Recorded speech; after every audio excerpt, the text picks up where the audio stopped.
So hello students, next आपका topic है Lawrence force. Lawrence force क्या होती है? Force experience by charge particle moving in space. जब स्पेस में आपके चार्ज पार्टिकल मूव करते हैं तो वो इलेक्ट्रिक मैग्नेटिक फील्ड दोनों उनके अंदर एग्जिस्ट करती हैं, उसको लॉरेंस फोर्स बोलते हैं। ठीक है, स्पेलिंग देख लो, LORENTZ force. When a charged particle carrying charge plus q is subjected to an electric field of strength E, then it will experience a force। कहते हैं जब चार्ज पार्टिकल प्लस q जो है वो इलेक्ट्रिक फील्ड में ई strength feel करता है, ठीक है, तो जो उसकी फोर्स उसके ऊपर लग रही हैं या उसके ऊपर एक्ट कर रही हैं वो कौन सी होंगी? जो फोर्सेस वो एक्सपीरियंस कर रहा है उस फील्ड में, वो क्या आएगी? FE क्यों? क्योंकि ये देखो, इलेक्ट्रिक फील्ड क्या होती है? Force per unit charge. यहाँ से फोर्स निकालूंगी तो चार्ज इनटू इलेक्ट्रिक फील्ड आ जाएगा, तो वही लिखा है। अब कह रहे हैं if charge particle is moving in an magnetic field be with velocity v, कहते हैं v वेलोसिटी से अगर वो मूव कर रहा है तो कौन सी फोर्स वो एक्सपीरियंस करेगा? FMQ v×b। ठीक है जी, ये सेकेंड पॉइंट हो गया। अब ये एज इट इज़ आपने कमिट टू मेमोरी ये याद करना है। नेक्स्ट है the direction of this force is in the direction perpendicular to the plane containing v and b। अब इसमें देखो ये परपेंडिकुलर कैसे होंगे? क्योंकि ये देखो क्रॉस प्रोडक्ट होता है, जब भी मैं साइन थीटा लेती हूँ v×b is equals to v भी साइन थीटा। ठीक है, तो जब साइन थीटा आता है उसका मतलब क्या होता है? साइन थीटा में आपके कॉम्पोनेंट क्या होते हैं? परपेंडिकुलर होते हैं। ठीक है, तो इसमें यही उन्होंने बोला है कि v एंड b क्या है, इनकी डायरेक्शन जो है वो परपेंडिकुलर होएगी, और फ्लेमिंग लेफ्ट हैंड रूल से आप इसकी निकाल भी सकते हो। अब कह रहे हैं due to both electric and magnetic field, दोनों फोर्सेस अगर वो फील कर रहा है चार्ज, तो टोटल फोर्स उसके ऊपर कितनी होएगी? Electric plus magnetic. तो इलेक्ट्रिक आपके पास ये है, मैग्नेटिक आपके पास ये है, क्यू दोनों में से कॉमन ले लिया। ये जो आपकी फोर्स निकली, ये आपकी टोटल फोर्स जो है ये आपकी लॉरेंस फोर्स होगी। नेक्स्ट है expression for a force acting on a current carrying conductor place in uniform magnetic field. अब यूनिफॉर्म मैग्नेटिक फील्ड में आपने कंडक्टर रखा है, उसके ऊपर वो कितनी फोर्सेस एक्सपीरियंस हो रही हैं वो निकालनी है। ठीक है, अब आपने बोलना है since the current flowing through a conductor is due to the motion of free electrons in the conductor. हमें पता ही है कि जब आपके कंडक्टर के अंदर करंट फ्लो कर रहा है वो क्यों करेगा? जब आपके फ्री इलेक्ट्रॉन्स मूव करेंगे। ठीक है, अब कह रहे when such a conductor is placed in magnetic field, कहते हैं ऐसे ही कंडक्टर आप मैग्नेटिक फील्ड में रख देते हो जो each electron in the magnetic field experience a force.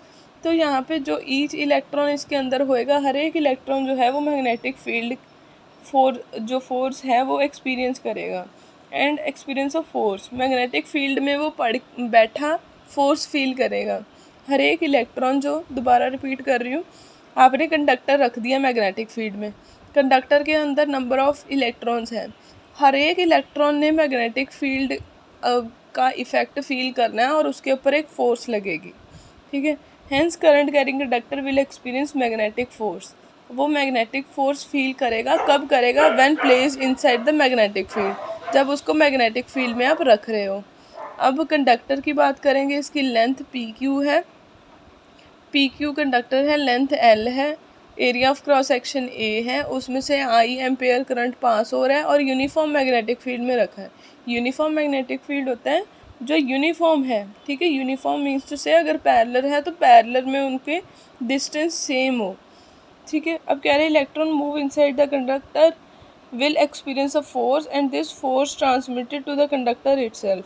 तो वो फोर्स इलेक्ट्रॉन्स एक्सपीरियंस करेंगे और वो कंडक्टर को अपने आप, ये कंडक्टर के ऊपर जो है वो सेम फोर्स उसके ऊपर लगनी शुरू हो जाएगी। अब चार्ज Q जो है वो v वेलोसिटी से मूव करेंगे इन मैग्नेटिक फील्ड B, तो सेम आप ये लिख दोगे। ठीक है जी, अब कह रहे हैं T टाइम ले रहे हैं कि चार्जेस Q जो है वो ट्रैवल करने में, ये पूरी लेंथ को ट्रैवल करने में वो कितना टाइम ले रहे हैं? T time. तो v is equals to distance upon time, distance आपका L है अपॉन टाइम। ठीक है, यहाँ से v की वैल्यू पुट कर दोगे 1 में। ठीक है, ये v की वैल्यू 1 में पुट कर दोगे। ठीक है, तो t आपका कांस्टेंट है, बाहर आ गया, L क्रॉस b आ गया, तो Q/T चार्ज अपॉन टाइम, ये आपका करंट हो गया। आगे आपके ये आया I is equals to L cross B. L cross B को साइन थीटा लिख सकती हूँ। अब थीटा क्या है? Angle between the conductor and the direction of magnetic field, conductor और जो आपका मैग्नेटिक फील्ड है वो कितना डिस्टेंस, कितने डिस्टेंस पे एंगल बना रही हैं दोनों, ठीक है। मीन्स टू से दोबारा बताती हूँ, ये कंडक्टर और ये मैग्नेटिक फील्ड कितना आपका एंगल बना रही हैं, वो एंगल थीटा ये वाला है, ठीक है जी। आगे इक्वेशन 3 कहते क्या बताती है, magnitude of force experience by the current carrying conductor placed in uniform magnetic field, ठीक है, ये फोर्स बता रही है आपका। और इसकी डायरेक्शन जो है दोनों की परपेंडिकुलर होएगी, क्योंकि साइन थीटा लगा, मैं पहले ही बता चुकी हूँ, जहाँ पे क्रॉस प्रोडक्ट होएगा वो आपकी परपेंडिकुलर डायरेक्शन में जाएगा।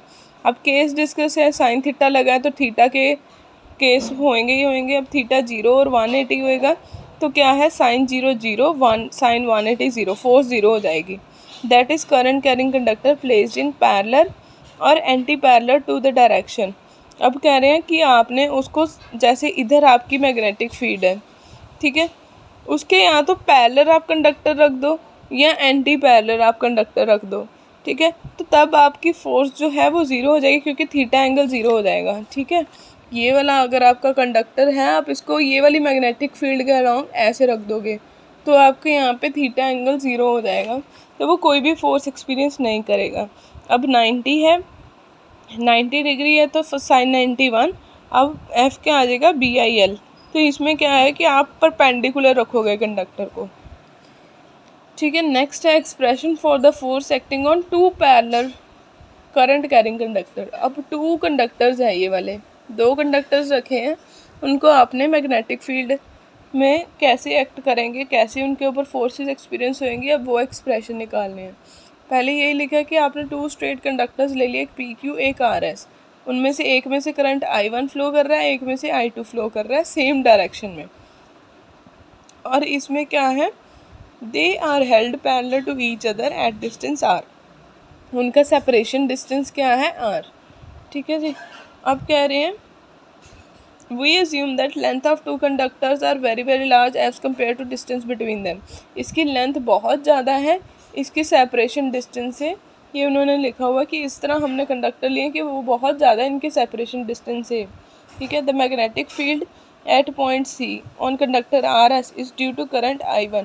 अब जब इसमें से करंट पास होएगा तो इसके अराउंड मैग्नेटिक फील्ड्स आनी शुरू हो जाएंगी, ठीक है। मैंने आपको बताया ही था, अगर जिस भी कंडक्टर में आपका करंट फ्लो करता है उसमें आपकी मैग्नेटिक फील्ड आल्सो इंड्यूस्ड होती हैं, ठीक है। तो इसमें से I1 में से मैंने बोला कि करंट पास हो रहा है, तो I1 के अराउंड आपकी मैग्नेटिक फील्ड आ गई। अब इसकी मैग्नेटिक फील्ड जो है इसके C पॉइंट से भी टच हो रही है, ठीक है।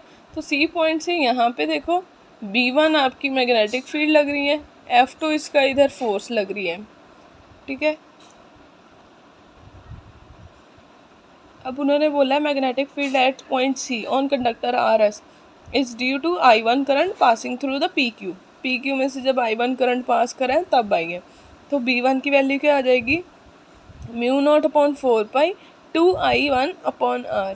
तो ये पीछे आपने वैल्यूज़ लर्न करी थी, वही एक्सप्रेशन है यहाँ पे, 2I1 अपॉन R आ गया। अब राइट हैंड रूल के अकॉर्डिंग कहते हैं direction of magnetic field B1 जो है वो परपेंडिकुलर टू द प्लेन होएगी, ठीक है, परपेंडिकुलर होएगी बट इनवर्ड्स होएगी, प्लेन के अंदर की तरफ जाएंगी, ठीक है। तो अब कह रहे हैं RS conductor carrying current I2 lies in a magnetic field B1। अब कह रहे हैं कि जो RS कंडक्टर है वो मैग्नेटिक फील्ड जो है B1 में पड़ा है और उसके ऊपर I2 करंट लग रहा है, then force F2 on unit length. अब उसके ऊपर कितनी फोर्स लग रही है, BIL होती है फोर्स, ठीक है। BIL के अकॉर्डिंग यहाँ पे I जो है I2 और L जो है यहाँ पे 1, क्योंकि ये यूनिट लेंथ बोली है इन्होंने, ठीक है। तो B1 I2 हो गया। अब F2 फोर्स में देखो, F2 फोर्स में आपने B1 की वैल्यू पुट कर देनी है, ये वाली, ये B1 की वैल्यू आप पुट करोगे ये वाली यहाँ पे, ठीक है। तो B1 की वैल्यू पुट करने पे 2I1 I2 अपॉन R आ गया। अब फ्लेमिंग लेफ्ट हैंड रूल से कहते हैं जो RS जो है conductor is directed towards PQ, वो उसकी तरफ जाएंगी, ठीक है, जो फोर्स है वो उसकी तरफ जाएगी। यहाँ पे देखो ये फोर्स जो है वो इस तरफ जाएगी क्योंकि मैग्नेटिक फील्ड इधर है, करंट की डायरेक्शन इधर है, ठीक है। अब इसके अकॉर्डिंग वो कह रहे हैं R S conductor get attracted toward the P Q, वो पी क्यू की तरफ अट्रैक्ट होना शुरू हो जाएगा। And we can see that conductor P Q is also attracted toward R S, R S भी इधर आएगा, जो पी क्यू है वो भी इधर आएगा, आर एस इधर जाएगा, पी क्यू आपका इधर अट्रैक्ट करेगा। Hence two parallel conductor carrying current in the same direction will attract each other, वो दोनों क्या है एक दूसरे को अट्रैक्ट करना शुरू कर देंगे।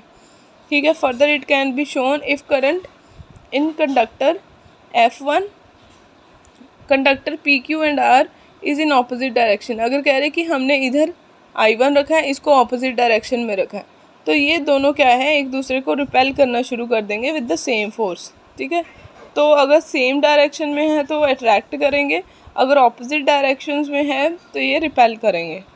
ठीक है, तो यहाँ पे F डेफिनेशन ऑफ एम्पेयर दी हुई है कि I1 I2 में से सेम करंट पास हो रहा है और यूनिट डिस्टेंस है, तो F कितनी निकलेगी 2 × 10⁻⁷ newton per metre. So 1 ampere is that much current which is flowing through a two parallel conductor placed in a free space at a distance of 1 meter apart। अब कह रहे हैं 1 ampere current जब flow करेगा to parallel conductor में से, तो वो फोर्स कितनी उसमें लग रही है, फोर्स प्रोड्यूस कितनी है उसमें 2 × 10⁻⁷ और डिस्टेंस कितने डिस्टेंस से उनको अलग करा हुआ है 1 metre. So up to this आपने सारा रिवाइज कर लेना है।